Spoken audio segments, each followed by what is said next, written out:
I grew up playing a multitude of sports up until I was like 12 because I slowly started to realize that each sport was targeted towards a certain demographic of people. For example, basketball. You need to be a minimum of 6'1" to even consider playing. Anything shorter than that and you'll spend the entire season getting nuts dragged across your face. And I ain't no Pete Diddy. And since shoe lifts can only take you so far, my 5' self had to go play a different sport, American football. Pretty self-explanatory. If you weren't blessed with the genetics of a gorilla on steroids, you're gonna end up riding that bench like Primabella Danger. And one thing that I never understood was those really skinny guys that would join a team knowing dang well it's an instant death wish. Even though they don't get to play, they still have to constantly show up to practice and train just to get laid out by guys who are built like Mark Henry. So unless you were born in Africa and have Usain Bolt type speed or are calorically challenged with a body fat of over 30%, expect to put on 20 pounds of gear and never touch that field in your life. And since I myself was a solid 118 pounds my entire life, I realized where I belong. Think about it. What sport do you see all the skinny short kids playing? That's right, football.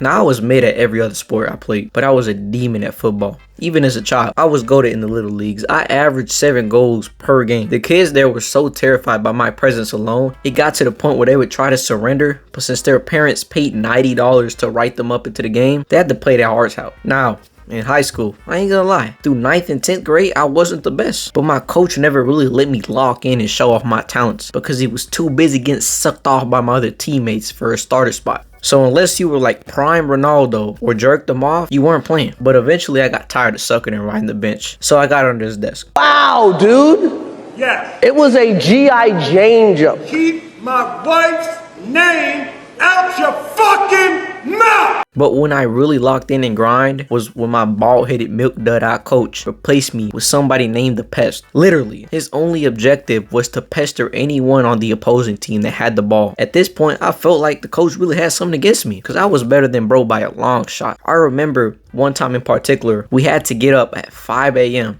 to go to a tournament. And I said, bump that, I'm not getting up that early. But I never told that to the coach. So come Saturday morning, I wake up to the entire team blowing up my phone like I was their baby daddy and they needed some child support. I eventually got dressed, went to the game, but bro banned me for one game in the tournament because I made him wait. They lost the first game to no one's surprise. I'm not even gonna lie, while they were playing the game, I was sitting there praying they would lose so they can see just how much value I bring to this team. Next game I got subbed in, I scored the only goal and we won that game.